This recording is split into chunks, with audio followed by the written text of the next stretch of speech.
Et à présent, parlons de cet investissement de 150 millions de dollars américains dans Kamoa-Kakula. Pour quelle fin? Déborah nous en parle.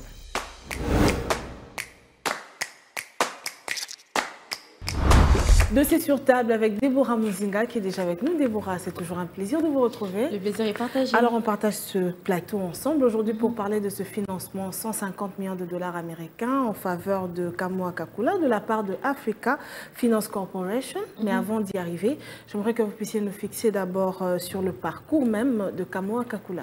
Ok, alors je dis, il faut savoir que le complexe qui préfère de Kamoa-Kakula est basé sur deux des plus importantes découvertes de cuivre de l'histoire de l'exploitation minière. Nous sommes ici en République démocratique du Congo.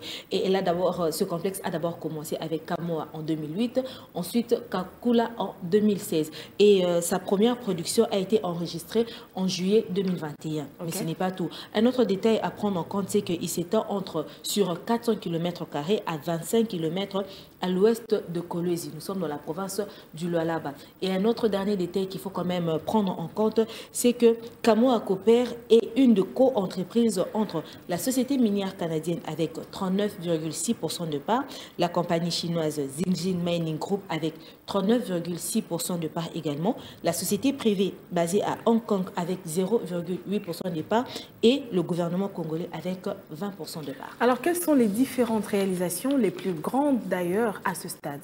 Alors, pour parler des grandes réalisations, j'aimerais aussi qu'on épingle les deux grandes réalisations. La première réalisation s'est enregistrée au troisième trimestre de l'année 2023 avec 103 947 tonnes de cuivre concentré.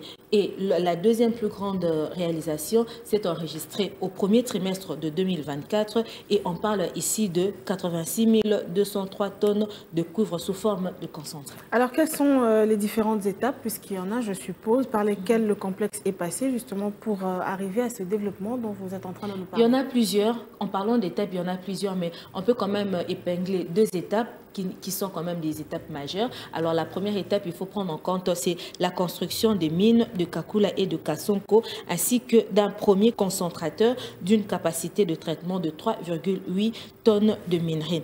Et la deuxième étape, il faut parler de la phase de développement de la mine qui prévoit également la construction et la plus grande fonderie de cuivre d'Afrique avec une capacité de 500 000 tonnes. Alors, je rappelle que ce budget est de près de 150 millions de dollars américains.